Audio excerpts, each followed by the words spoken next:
तो आदिकाल भक्तिकाल लगभग कंप्लीट हो चुका है। सारी वीडियो आपके पास हैं और आप प्लीज़ करके अपने नोट्स ज़रूर बनाएं और पुरानी वीडियो देखते रहें। जो भी आपको लगे कि ये ज़रूरी है तो आप उसके नोट्स ज़रूर बनाते चलें। ठीक है, आज हम एक नया युग शुरू करेंगे और ये है हमारा रीतिकाल।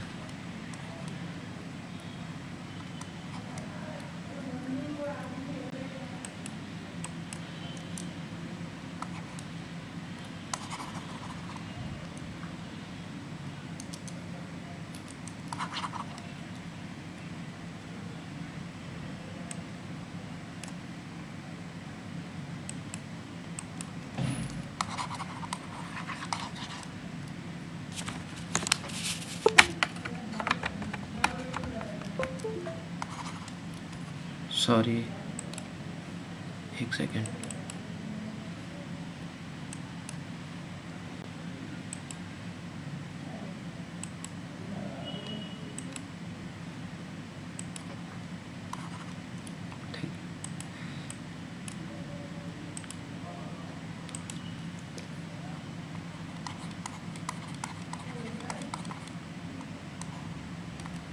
ठीक है, आज जो बात करेंगे हम रीतिकाल के बारे में बात करेंगे। बहुत महत्वपूर्ण है और कुछ ऐसी रचनाएं होती हैं, कुछ ऐसे कवि होते हैं जो अक्सर हमें नहीं समझ आते। यहाँ से सीधे सीधे प्रश्न आते हैं क्योंकि हमें भक्तिकाल अक्सर याद रह जाता है। भक्तिकाल में आप कबीर की बात कर लेते हैं, आप तुलसी की बात कर लेते हैं, आप जायसी की बात कर लेते हैं, सूरदास आपको बहुत महत्वपूर्ण हो जाते हैं। उधर मीराबाई, रसखान, रहीम, ये सारे लोग जो हैं वो भक्ति काल के अंतर्गत आते हैं। तो भक्ति काल हम लगातार पढ़ते आते हैं, हाई स्कूल हो, 12th हो या फिर ग्रेजुएशन हो, तो वहाँ सारी चीज़ें रहती हैं। रीति काल में हमें एक ही चीज़ याद रहती है मुख्य रूप से, वो है बिहारी बिहारी सत्सई की चीज़ें थोड़ी बहुत याद रह जाती हैं, वरना रीति काल को लगभग स्किप सा ही कर जाते हैं हम लोग, उसको छोड़ ही देते हैं। तो इसीलिए आज इस बात को थोड़ा सा ध्यान में रखिएगा कि रीति काल से भी प्रश्न आएंगे और यहाँ से भी प्रश्न गलत नहीं होने चाहिए, तभी आपका स्कोर भी अच्छा रहेगा। तो इसे ध्यान से समझेंगे। आज क्या है रीतिकाल। देखिए, पहली बात, रीतिकाल का समय क्या है ना। तो अलग अलग लोग हैं इसको समय को मानने वाले, लेकिन हम किसके साथ जाएंगे, सबसे मुख्य नाम आएगा आचार्य रामचंद्र शुक्ल का। ठीक है, शुक्ल ने कब माना रीतिकाल का समय। तो रीतिकाल का समय उन्होंने कहा कि रीतिकाल जो है वो 1643 ईस्वी से शुरू होगा और कहाँ तक जाएगा, 1843 ईस्वी तक का जो समय है ये आचार्य रामचंद्र शुक्ल के अनुसार है। डॉक्टर रामकुमार वर्मा ने भी यही समय माना है। तो ये जो समय है रीतिकाल का समय है।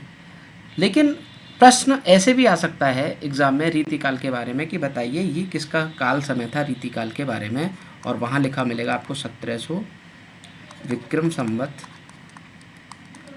है ना से लेकर 1900 विक्रम संवत, ये लिखा हुआ मिल जाएगा।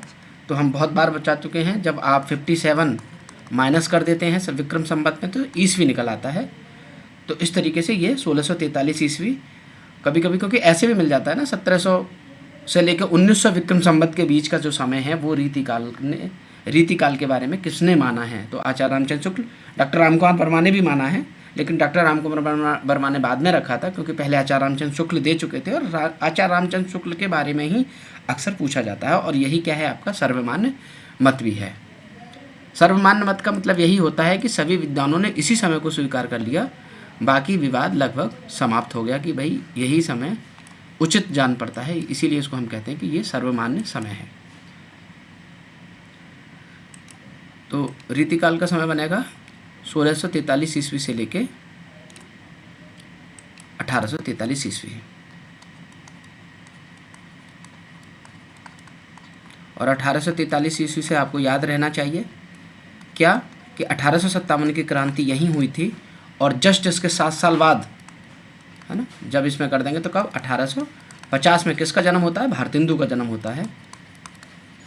तो आपको भारतेंदु युग याद रहेगा, इससे आप अनुमान लगा पाएंगे कि भारतेंदु हरिश्चंद्र 1850 में ही जन्म लिया था, यानी उससे 7 साल पहले ही ये युग समाप्त हो जाता है आचार्य रामचंद्र शुक्ल के अनुसार। क्या मतलब है रीतिकाल का। देखिए ये जो रीति शब्द है इसका अर्थ क्या है, आप इसे एक बार थोड़ा सा समझेंगे तो आपको देखो भक्ति काल से तो समझ में आता है कि भाई भक्ति की बात हो रही थी, है ना, कि ईश्वर की भक्ति कर रहे हैं भक्त। आदिकाल से हमें ये समझ में आता है, या जो से वीर गाथा काल कहा था आचार्य रामचंद्र शुक्ल ने, तो उससे हमें ये समझ में आता है कि वहाँ वीर रचनाएं होती थी, है ना। लेकिन कभी कभी हमें आधुनिक काल से हमें ये समझ में आ जाता है कि भाई कोई आधुनिक युग शुरू हो चुका है, कोई ऐसा मॉडर्न एरा शुरू हो चुका है जहाँ नए ज्ञान की, नए विषयों की तरफ हम जा रहे हैं। लेकिन रीतिकाल हमें थोड़ा सा इसका अर्थ स्पष्ट नहीं हो पाता। क्यों नहीं हो पाता? कि हम समझ नहीं पाते कि रीति क्या है ना। तो इस रीति का अर्थ अगर आपको समझना हो तो ये जो है संस्कृत में, है ना, संस्कृत शब्द है, वहाँ पे आपको रींग करके एक धातु मिलती है, उसमें प्रत्यय जुड़ता है और उसके योग से ये रीति बनता है। तो रीति का मतलब क्या है, इसको थोड़ा सा देखिएगा। आप कहते हैं ना आपकी स्टाइल क्या है, जिसे आप शैली भी कहते हैं, कि आपका लिखने का क्या तरीका है, या आपका जैसे हम पहचान लेते हैं ना किसी को, अरे ये स्टाइल तो उसका है ना। किसी के हेयर बालों को देख के हम कहते हैं कि अच्छा ये वाला स्टाइल तो उसका है, या किसी के आप आपस में ही समझ सकते हैं, आपके किसी साथी को देख कर अच्छा इस तरीके का कपड़े लगते पहनने वाला स्टाइल तो उसका है। तो ये क्या है, शैली है, ठीक है। अब ये फैशन से नहीं जोड़ेंगे, इसको हम साहित्य से जोड़ेंगे। तो साहित्य में भी क्या है, एक तरीका है, यानी आप और आसान करें तो हम कह सकते हैं कि ये एक परंपरा है, ये एक पद्धति है।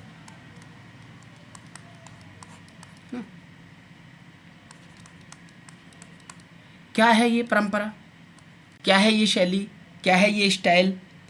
तो हम ये कह सकते हैं कि हिंदी साहित्य के विकास में जब तीसरा चरण शुरू होता है रीतिकाल, तो रीतिकाल में आके कवियों ने क्या किया कि जो भक्ति की कविता चली आ रही थी, उस भक्ति की कविता से अपने आप को अलग करने की कोशिश करी और कविता को एक नए रूप में ढलने की कोशिश करी। और वो नया रूप क्या था? वो नया रूप ये था कि संस्कृत में लक्षण ग्रंथ लिखने की परंपरा थी। क्या लिखने की? लक्षण ग्रंथ। अब कन्फ्यूजन यहाँ हो सकती है कि ये लक्षण ग्रंथ क्या होते हैं। तो लक्षण ग्रंथों का मतलब ये होता है कि आप कविता कर रहे हैं, और कविता कैसे कर रहे हैं? कविता के सिद्धांतों के आधार पर। मतलब इसका ये हुआ कि जो कविता के सिद्धांत हैं, जैसे कविता में अलंकार कैसे होंगे, है ना, कविता में भाषा कैसे प्रयोग करेंगे हम, है ना, कविता में शब्द शक्ति कैसी होगी, कविता में कौन सा रस होगा, ये जो क्या है, ये सिद्धांत है सभी। इस तरीके की जो चीज़ें होती हैं, तो कविता करने के जो भी सारे सिद्धांत हैं, उनको क्या करते थे कवि, कि कविता के माध्यम से ही कविता के सिद्धांतों की बात कर देते थे। मतलब समझ में आया लक्षण ग्रंथ का मतलब? लक्षण के कविता के लक्षण क्या हैं, कविता के कौन कौन सी ऐसी चीज़ें जिनसे मिलके कविता बनती है, उन सारी बातों को कविता में ही समझा देते थे कि यही कविता है, और कविता के माध्यम से ही समझा दे रहे थे। तो उनको हम कहते थे लक्षण ग्रंथ। तो ऐसी जो परंपरा थी संस्कृत में लक्षण ग्रंथों के आधार पर लिखने की, वो जो काव्य रचना करने की जो तरीका था संस्कृत में, उसी को उठाकर हिंदी में ले आए रीतिकाल के कवि। अब आप अनुमान करिए कि जो भक्ति काल में कविता चली आ रही थी, उससे एकदम कैसे भिन्न हो गई ये कविता। भाई भक्ति काल में कविता इसलिए नहीं लिखी जा रही थी कि कविता के सिद्धांतों को बताना था, कविता के सिद्धांत तो वहाँ भी हैं। जी ओके सर, ऑडियो सुनाई दे रहे हैं, आप कंटिन्यू कीजिए। तो इसका अर्थ क्या हुआ कि ये जो हिंदी, देखिए हम बात ये कर रहे थे कि भाई कविता तो भक्ति काल में भी लिखी जा रही थी, तो क्या भक्ति काल की कविता ऐसी है जिसमें सिद्धांत नहीं है? अगर हम कबीर की कविता को ही लें, जायसी की कविता को लें, तुलसीदास की कविता को लें, मीरा की कविता को लें, या फिर सूरदास की कविता को लें, तो क्या उस कविता में कविता के सिद्धांत नहीं आए? क्या कविता के लक्षण नहीं पता चलते? बिल्कुल पता चलते हैं। वहाँ भी कविता अपने पूरे, तुलसीदास के यहाँ तो अलग ही लेवल की कविता हो जाती है, इतनी सुंदर और अच्छी कविता है, मगर उनका उद्देश्य कविता के सिद्धांतों को बताना नहीं था, बल्कि कविता के माध्यम से क्या कर रहे थे, वो अपनी भक्ति की बात कर रहे थे, अपने समय की चीज़ों को लिख रहे थे, कविता के बारे में बात नहीं कर रहे थे। लेकिन रीतिकाल की कविता क्या है, ये कविता ऐसी थी, संस्कृत में एक परंपरा थी लक्षण ग्रंथ लिखने की, और लक्षण ग्रंथ से आप समझ गए कि ऐसे ग्रंथ जो आधार बनाते हैं कविता के सिद्धांतों को ही। तो ऐसे लक्षण ग्रंथ लिखने की जो परंपरा संस्कृत में दिखाई देती है आपको, वहीं से उसी रूप को उठा के, संस्कृत में नहीं बल्कि हिंदी में, और हिंदी में भी किस में, क्योंकि आप रीतिकाल की जब बात करेंगे तो आपको एक भाषा दिखाई देगी और वो है ब्रज भाषा। ठीक है, तो पूरा ब्रज का पूरा प्रभाव है रीतिकाल में, तो ब्रज भाषा के माध्यम से, इसको हिंदी कह रहे हैं हम, तो आप इसको ये कहें कि हिंदी के माध्यम से संस्कृत की जो वो परंपरा थी लक्षण ग्रंथ लिखने की, उस परंपरा को संस्कृत से उठाकर हिंदी में ले आए, और एक इस प्रकार से एक नई तरीके की कविता शुरू हो जाती है, जिसे हम कहते हैं रीतिकालीन कविता या रीति कविता। आई होप, उम्मीद है कि आपको ये बात समझ आई होगी कि इस रीति का मतलब क्या है। तो रीति का मतलब यही है कि एक तरीके की शैली है, एक तरीके की पद्धति है, एक प्रकार की परंपरा है, ये एक प्रकार का एक स्टाइल है कविता करने का, जो कवियों ने शुरू करा भक्ति काल के बाद। और ये कहाँ से प्रभावित था, ये संस्कृत के काव्य लक्षणों से आधार पर, जो संस्कृत में लक्षण ग्रंथ लिखे जाते थे उनसे प्रभावित ये तरीका था, जो हिंदी में आपको दिखाई देगा। कब ये शुरू हो जाएगा आपका 1643 ईस्वी से लेकर 1843 ईस्वी के बीच के दौरान। ठीक है, तो आप इसे ध्यान रखेंगे।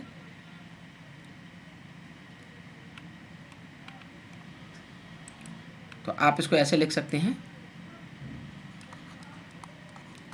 हिंदी साहित्य के विकास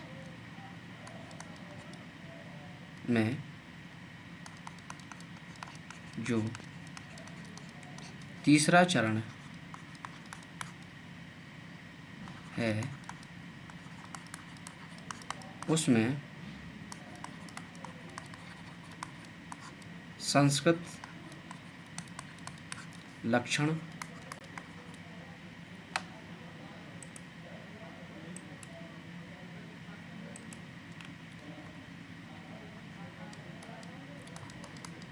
ग्रंथों के आधार पर जो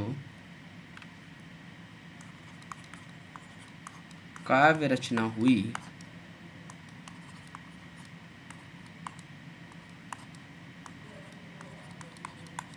उसे रीति काव्य,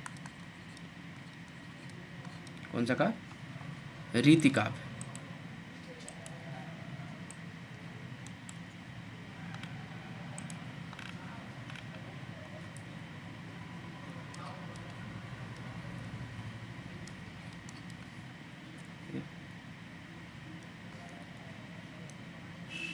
रीति काव्य तथा जिस कालखंड में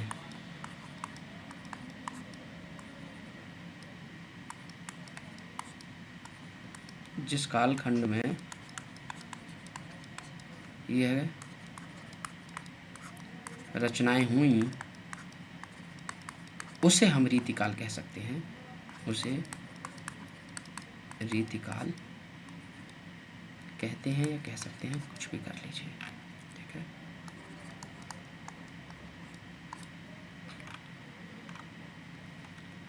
हिंदी साहित्य के विकास में जो तीसरा चरण है, तो तीसरा चरण का मतलब क्या हुआ, दो चरण पहले गुजर चुके हैं, वो कौन कौन से चरण हैं, तो आप उसको ध्यान में रखेंगे। आदिकाल पहला चरण, दूसरा हो जाता है आपका भक्ति काल, और इस प्रकार से आपको तीसरा चरण प्राप्त होगा, ये रीतिकाल वाला। तो हिंदी साहित्य के विकास में जो तीसरा चरण है, उसे संस्कृत लक्षण ग्रंथों के आधार पर, यानी उसमें जो संस्कृत लक्षण के ग्रंथों के आधार पर जो काव्य रचना हुई, उसे रीति काव्य तथा जिस कालखंड में हुई, और वो कालखंड क्या है, वो कालखंड है आपका 1643 ईस्वी से लेकर 1843 ईस्वी। उस कालखंड को हम, उस जो रचना हुई हैं उसे हम रीतिकाल कहते हैं। तो रीतिकाल का मतलब तो ये हो गया 1643 ईस्वी से लेकर 1843 ईस्वी, ये तो रीतिकाल का समय हो गया। ठीक है, तो रीति काव्य क्या है, तो रीति काव्य वो है जो संस्कृत लक्षण ग्रंथों के आधार पर हिंदी में जो परंपरा शुरू होती है लिखने की। ठीक है, तो आप इसको थोड़ा सा ध्यान में रखेंगे।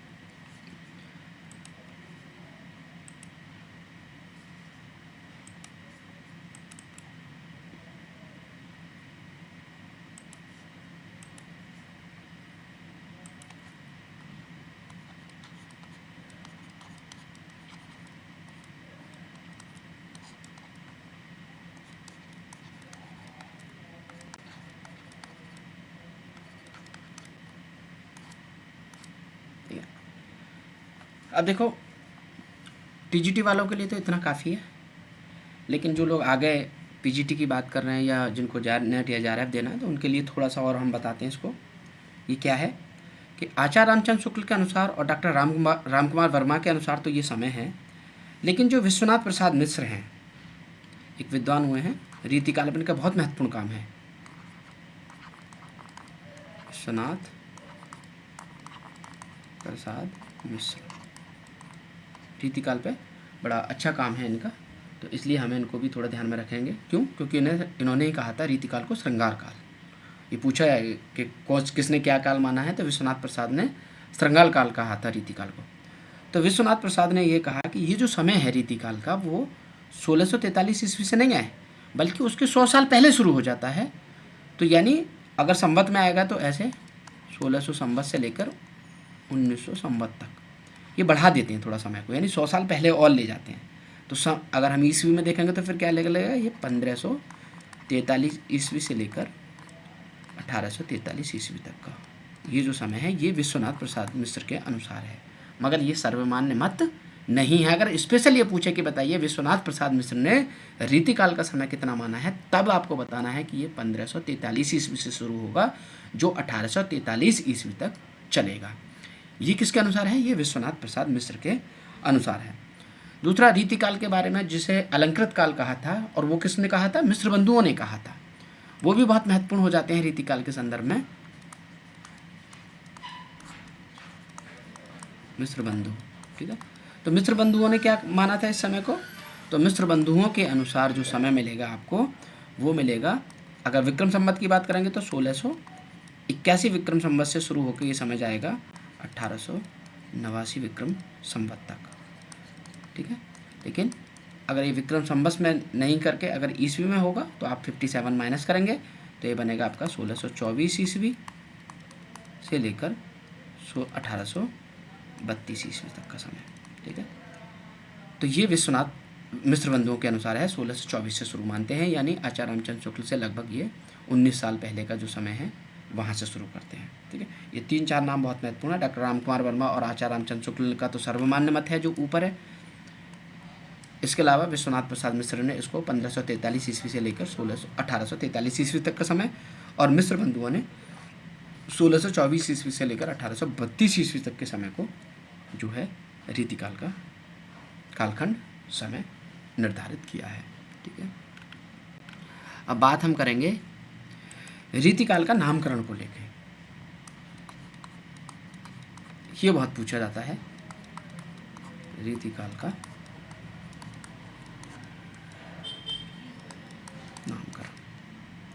नामकरण से मतलब किस विद्वान ने रीतिकाल को कौन सा नाम दिया, ठीक है। एग्जाम में पूछ लिया जाए, बताइए कि ये रीति काव्य किसने कहा? सबसे पहली बार किसने कहा रीति काव्य? तो ये कहेंगे जॉर्ज ग्रियर्सन।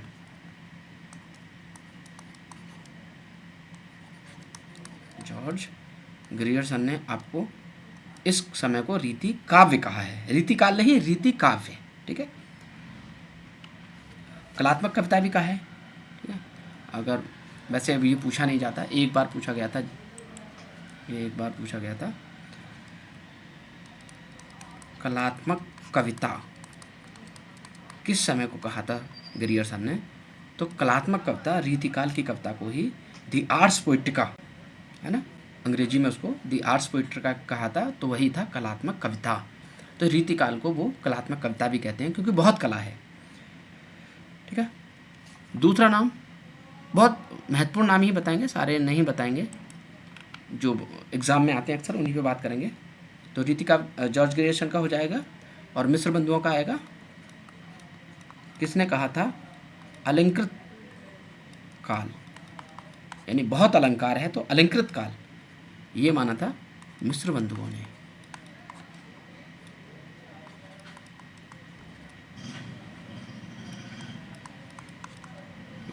मिस्र बंधुओं ने रीति काल को अलंकृत काल कहा है। ठीक है, शुक्ल का तो आपको पता ही है, शुक्ल ने क्या कहा था,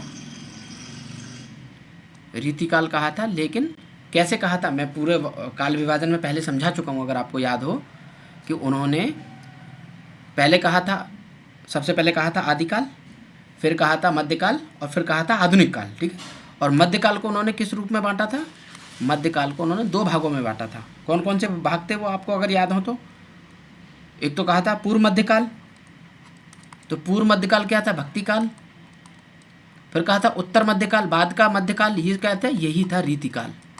ठीक है, तो उन्होंने इसको रीतिकाल ही कहा था, लेकिन उत्तर मध्यकाल के नाम से भी उसी का विभाजन है। उत्तर मध्यकाल मतलब रीतिकाल और पूर्व मध्यकाल मतलब उनका भक्ति काल, क्योंकि वो 3 ही रूप में कहते हैं ना, आदिकाल, मध्यकाल और आधुनिक काल, और मध्यकाल को वो 2 भागों में बांट देते हैं, भक्ति काल और रीतिकाल को, और भक्ति काल को उन्होंने पूर्व मध्यकाल कहा था और रीतिकाल को उत्तर मध्यकाल कहा था। तो ये नाम रीतिकाल जो है ये शुक्ल का ही नाम है। इसके अलावा आप याद रखेंगे रीतिकाल को किसने कहा था, कला काल, यानी यहाँ बहुत कला है इसीलिए ये कला काल है। ठीक है, तो एक तो मिलेंगे आपको इसमें रामकुमार वर्मा। क्या कहा रामकुमार वर्मा ने, इसे कलाकाल कहा, लेकिन एक और नाम है जो कलाकाल ही कहते हैं और अक्सर एग्जाम में पूछ लिया जाता है, उनका नाम है रमाशंकर शुक्ल रसाल, ये नाम है रसाल। इन्होंने भी जो है रीतिकाल को कलाकाल कहा था। ठीक है, डॉक्टर रामकुमार वर्मा कहते हैं और रमाशंकर शुक्ल रसाल भी रीतिकाल को कलाकाल कहते हैं। तो ठीक है, आपको 3 नाम प्राप्त हुए, रीतिकाव्य जॉर्ज ग्रियर्सन, अलंकृत काल मिस्र बंधु, कलाकाल रामकुमार वर्मा या रमाशंकर शुक्ल रसाल। ठीक है, इसके अलावा और कुछ नाम हैं,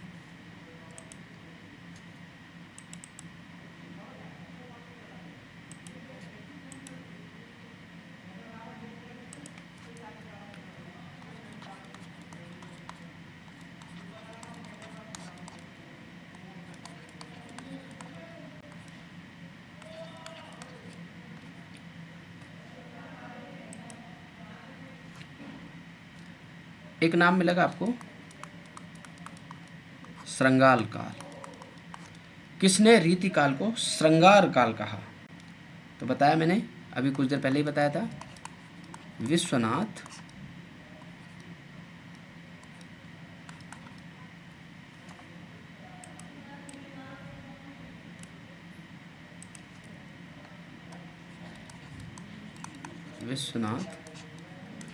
प्रसाद मिश्र।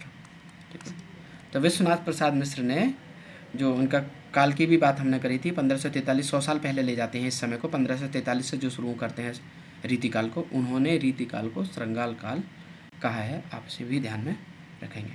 साहित्य शास्त्रीय काल पृथ्वीनाथ पांडे कुलश्रेष्ठ का नाम वो इतना महत्वपूर्ण नहीं है, एग्जामों में अक्सर उतना नहीं भी सुनाई देता।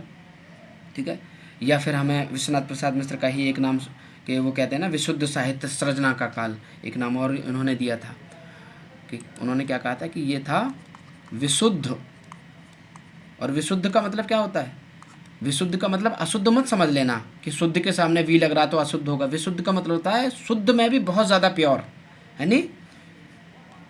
एक तो हो गया अशुद्ध, अशुद्ध मतलब हो गया बिल्कुल जो मिलावटी है, शुद्ध मतलब हो जाता है प्योर। ठीक है, और विशुद्ध का मतलब भी क्या होता है, प्योर में भी प्लस कर दीजिए।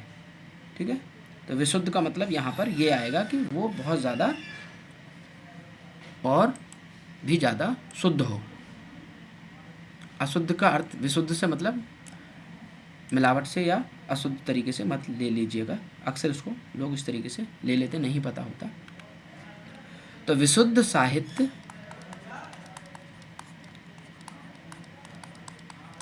सृजना का काल। तो ये नाम भी आपको दिखाई देगा विश्वनाथ प्रसाद मिश्र के अनुसार।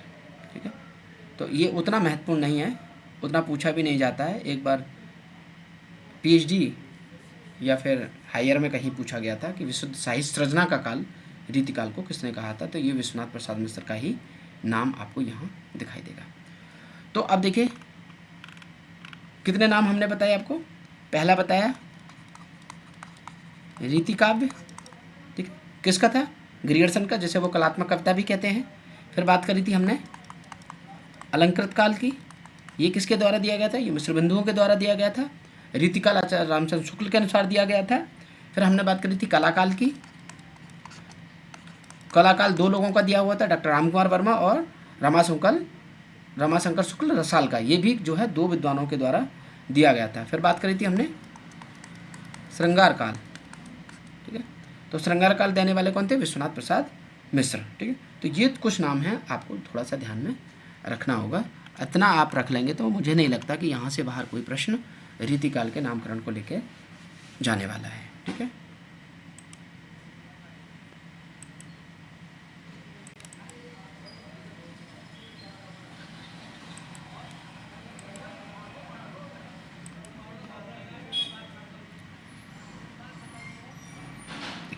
अब थोड़ा सा हम रीतिकाल के कथनों के बारे में बात कर लेते हैं कि रीतिकाल के संदर्भ में आलोचकों के क्या मत हैं।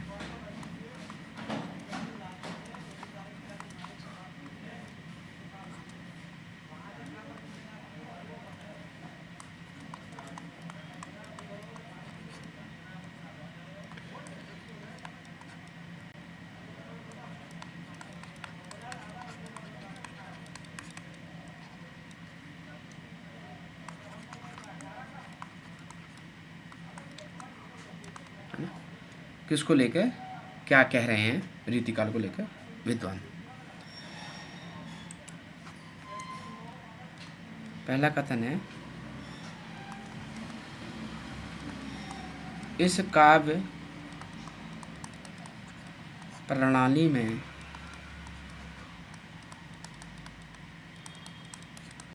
अलंकारों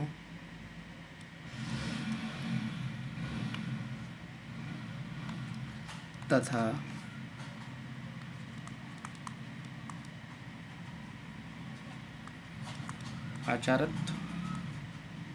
आचारत्व का मतलब होता है किसी के अंदर वो भाव हो जिसमें आचार कहा जाए। आचार्य एक प्रकार के बड़े पढ़े लिखे विद्वान होते थे, जिनको आज के समय में हम कह लें कि जिन्होंने ग्रेजुएशन कर लिया। उस समय में जो संस्कृत से ग्रेजुएशन कर लेते लगभग उनको आचार्य की डिग्री मानी जाती थी कि ये आचार्य हैं। ठीक है, तो आचार्य तत्व का मतलब उस समय में बहुत बड़ी बात होती थी, तो इसीलिए कि उनमें सारा ज्ञान आ जाना। तो इस काव्य प्रणाली में अलंकारों तथा आचार्य की प्रधानता। अब ये आचार्य की प्रधानता का मतलब क्या होगा, यानी कविता के लगभग उन्हें सारे सिद्धांत पता हैं, है ना, वो कविता के बारे में बहुत डिटेल से जानते हैं। तो आचार्य की प्रधानता ही वह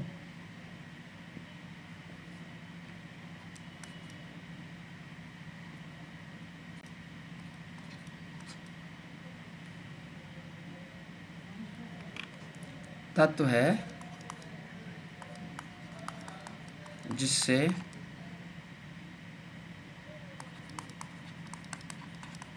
प्रभावित कवि मोह नहीं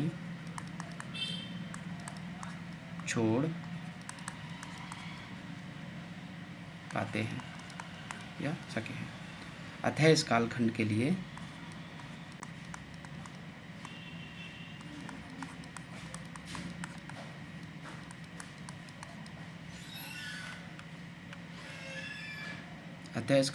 लिए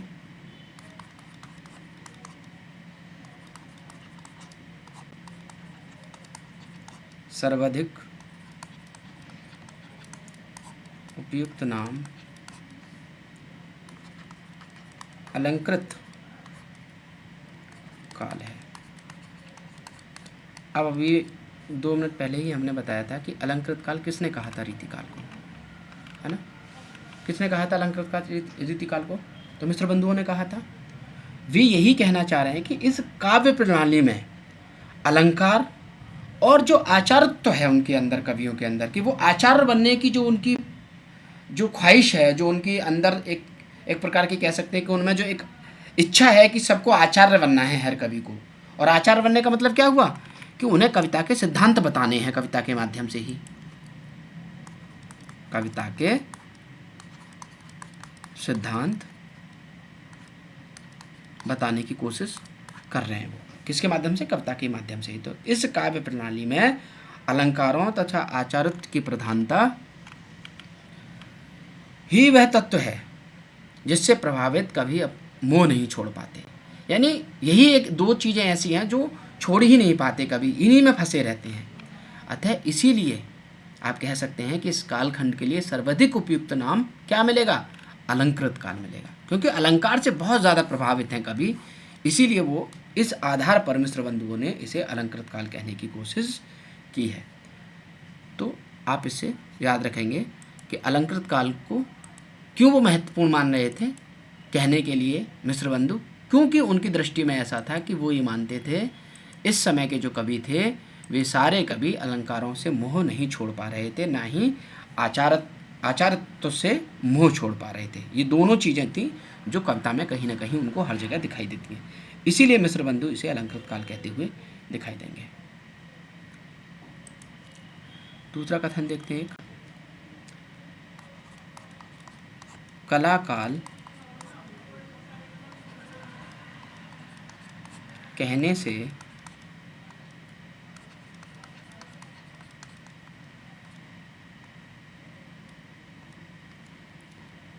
कवियों की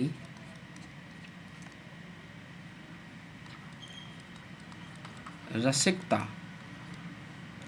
क्या मतलब है रसिकता का? देखिए, रसिकता हम कहते हैं उस चीज़ के लिए, देखो ये शब्द जो बना है ना, रस से बना है, और रस का मतलब क्या होता है? आनंद आना। अब देखो, काव्य संदर्भ में तो रस का मतलब वो होता है जो कविता पढ़ के आनंद आ रहा है, और भोज्य पदार्थों के संदर्भ में रस का मतलब होता है जो हम कुछ खा पी के जो हमारे रस होता है, जो हम किसी चीज़ का निचोड़ निकालते हैं, फलों का जैसे रस निकालते हैं, तो उसको पी के भी बड़ा अच्छा लगता है। लेकिन जब ये शब्द इस तरीके से जुड़ता है कि रसिकता, है ना, तो रसिकता का मतलब कहीं हद तक ऐसा जुड़ता है कि कोई स्त्री है तो वो थोड़ी सी रसिक है, तो इसका मतलब ये है कि उसके अंदर कहीं ना कहीं वो रोमांस वाला भाव है। अगर पुरुष है, अगर वो ये कहे कि भाई ये तो बड़े रसिक पुरुष हैं, तो रसिक पुरुष का मतलब यानी कि वो बड़े रस लेते हैं जीवन में, स्त्री जीवन में, प्रकृति जीवन में। जैसे कोई स्त्री हो कहें कि बड़ी रसिक स्त्री है, इसका मतलब क्या हुआ कि वो प्रकृति से, मनुष्य से, सब में बड़ा रस लेती है, आनंद लेती है, वो रूखी रूखी नहीं रहती या रूखा रूखा नहीं रहता वो पुरुष। तो इस तरीके का थोड़ा सा भाव निकल के आता है रसिकता का, यानी कि उसमें आनंदित रहना, किसी चीज़ में उसकी तरफ आकर्षित होना। और रीतिकाल के कवियों के बारे में कहा जाएगा रसिक होना। और केशव के बारे में, इसको थोड़ा मैं अगर आसान करके समझाऊँ आपको, तो केशव का नाम सुना है आपने सब, रामचंद्रिका वाले केशव बहुत महत्वपूर्ण कवि है रीतिकाल के। तो केशव के बारे में कहा जाता है कि एक बार ये किसी कुआं पर पानी पीने गए और वहाँ जाके इन्होंने स्त्रियों से पानी मांगा, तो वहाँ किसी स्त्री ने इनको बुढ़ा कह दिया। उम्र थी इनकी अच्छी खासी, तो उनको बुजुर्ग कह दिया। अब ये हो गए इस बात पे नाराज, कह रहे आप हमको बुढ़ा कैसे कह सकते हैं। फिर उन्होंने इस तरीके के छंद या दोहे पढ़ के सुनाए कि उनसे पता चलता था कि भाई ये तो अभी तो बड़े जवान आदमी हैं। तो ये भाव क्या है? ये रसिकता का भाव है ना, थोड़ा इस तरीके की जो स्थिति होती है। तो आप ये कह सकते हैं कि कला काल कहने से कवियों की रसिकता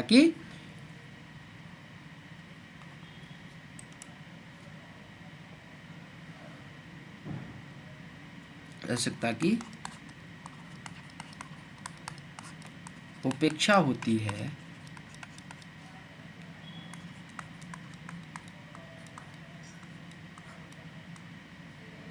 श्रृंगार काल कहने से वीर रस और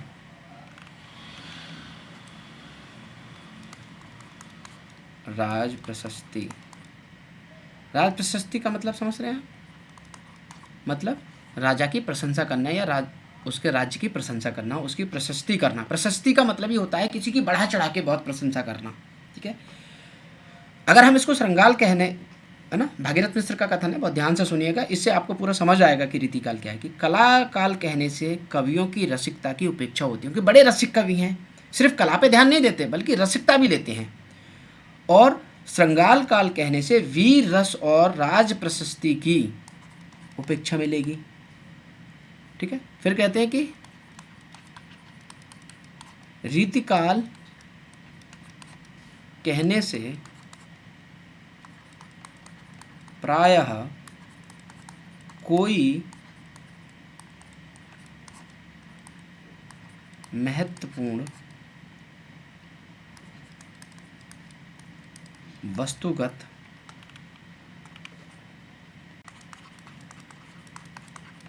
विशेषता की उपेक्षा नहीं होती।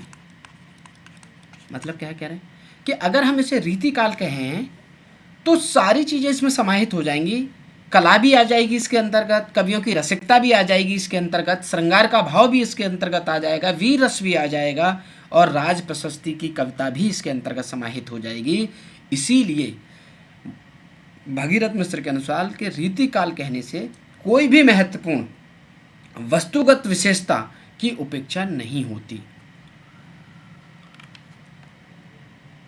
और मुख्य प्रवृत्ति। मुख्य प्रवृत्ति क्या है? रीतिकाल की लक्षण ग्रंथ लिखने की, है ना। तो ये मुख्य प्रवृत्ति क्या मिलेगी? लक्षण ग्रंथ लिखने की जो शैली है, ठीक है, ये मुख्य प्रवृत्ति है। अभी हम बात करेंगे आगे इस पे, क्योंकि रीति मुक्त, रीति सिद्ध और रीतिबद्ध कवियों के बारे में हम बात करेंगे आगे, तो उसे समझेंगे कि मुख्य प्रवृत्ति कैसे कहा है, ठीक है। अभी फिलहाल इतना ही ध्यान दें कि उपेक्षा नहीं और होती और मुख्य प्रवृत्ति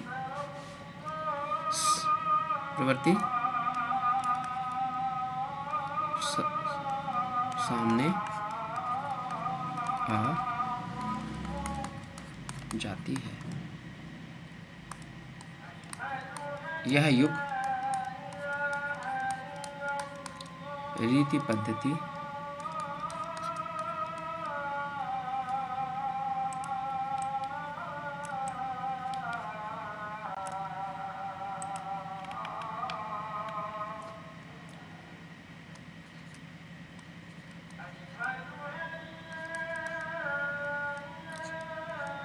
पद्धति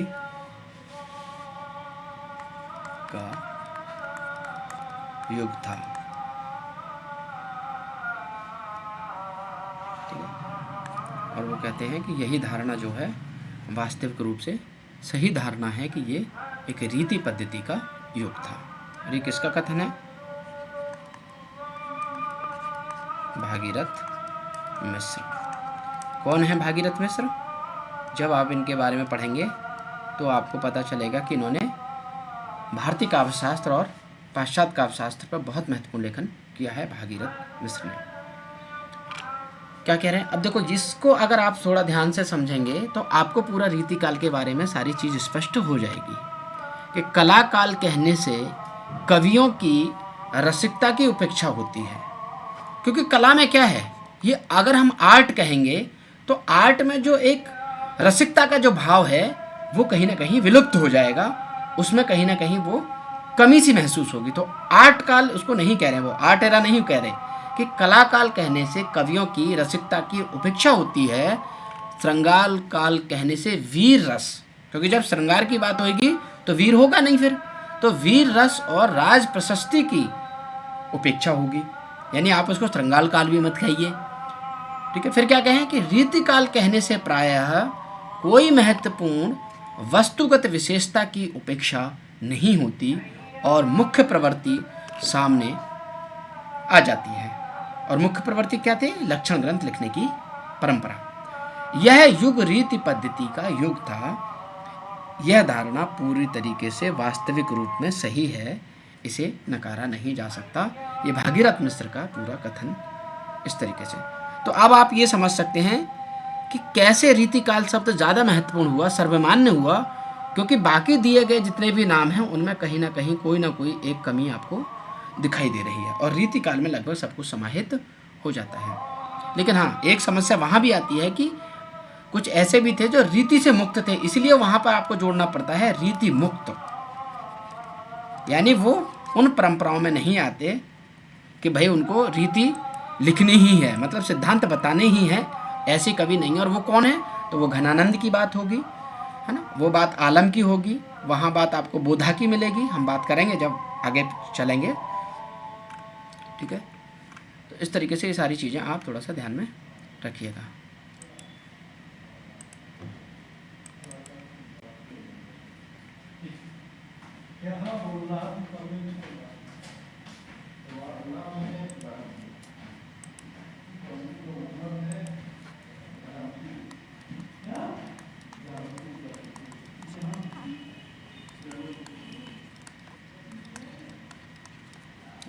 महत्वपूर्ण कथन देख रहे हैं हम रीतिकाल के बारे में। एक और कथन देखते हैं। अब तक हमने 2 कथन देखे, ठीक है।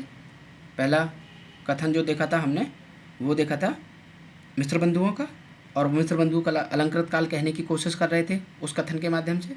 दूसरे कथन में हमने देखा भागीरथ मिश्र ने कैसे कहा कि भाई जो रीतिकाल शब्द है ये ज़्यादा उचित शब्द है, बाकी अन्य शब्द उस तरीके से महत्वपूर्ण नहीं है, ठीक है। एक और देखते हैं।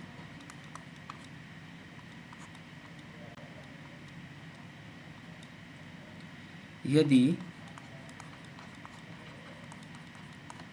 रीतिकाल के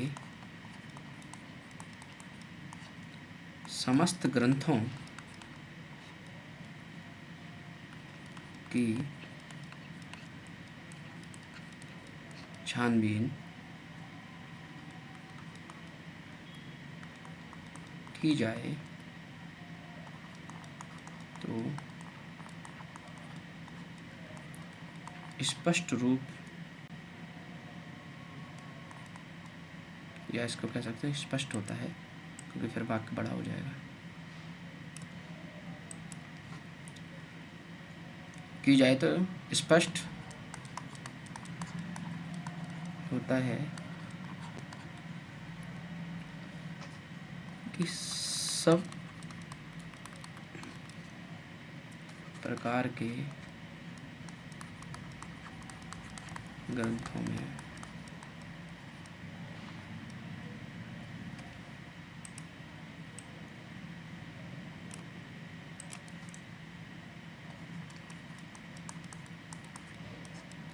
देखिए, श्रृंगार हमेशा ऐसे ही लिखा जाएगा। अगर पेपर में एग्ज़ाम में पूछ लिया जाए तो देखो वहाँ ऐसा लिखा हुआ मिल जाता है, ऐसे करके मिल जाता है। तो और शुद्ध अशुद्ध में आ जाए तो यही शुद्ध रूप होता है, ठीक है। इसीलिए इसमें रा नहीं होता, श्री होता है, श्रृंगार, ठीक है। हम इसमें रा उड़ा देते हैं कभी कभी, और वो कुछ लोग श्रृंगार को ऐसे लिख देते हैं, ऐसे करके लिखते हैं, ठीक है। फिर भी ऐसा कर देते हैं, तो वो रा भी और री भी दोनों एक साथ कर देते हैं, तो ये गलत हो जाता है। अक्सर ऐसा ही लिखा मिल जाता है हमें हमेशा से, तो हम इसको गलत लिख देते हैं, ठीक है, ध्यान में रखिएगा। तो श्रृंगार किसी न किसी रूप या परिणाम में अवश्य मिल जाता है। किसने कहा? विश्वनाथ ने।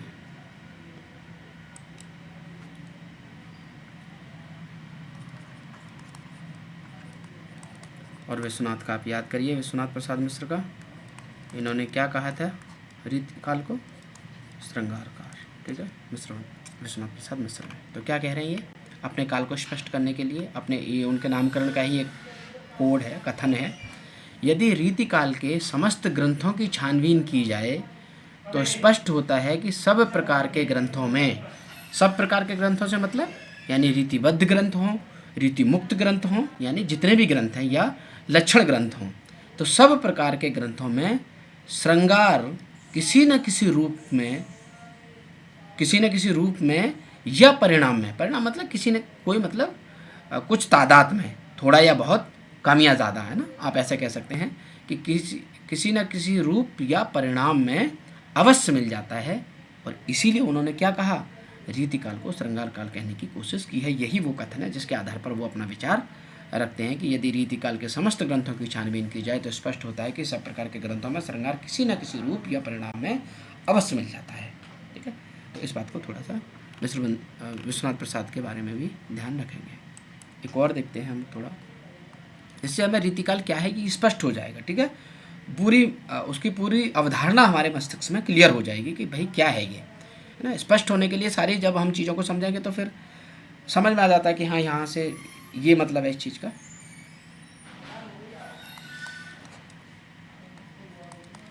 इस कालखंड, कौन सा कालखंड, रीतिकाल वाला, कितना 1643 से लेकर 1843 से, इस कालखंड में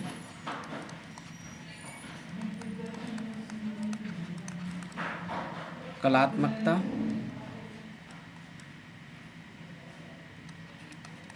के प्रति अत्यधिक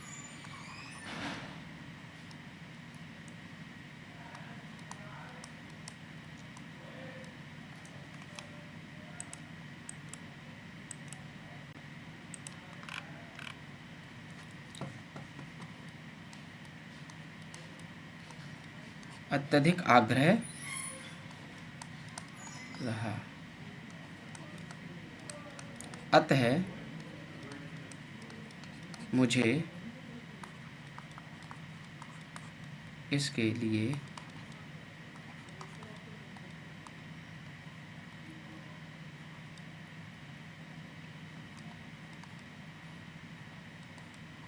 कलाकाल नाम सर्वाधिक, अभी पेज पूरा भर जाता तो लिखने में दिक्कत होती है, लिखता ही नहीं है सही से, सर्वाधिक उपयुक्त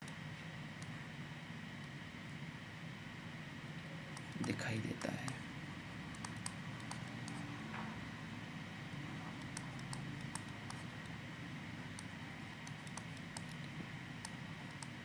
अब आप समझ जाइए किसका कथन हो सकता है, जो कलाकाल की हिमाकत कर रहे हैं, कलाकाल की वकालत कर रहे हैं कि भाई कलाकाल कहना चाहिए। तो किसने कहा था कलाकाल, तो दो लोगों ने कहा है, किसने, डॉक्टर रामकुमार वर्मा ने और रमाशंकर शुक्ल रसाल ने। लेकिन ये कथन किसका है, ये रमाशंकर शुक्ल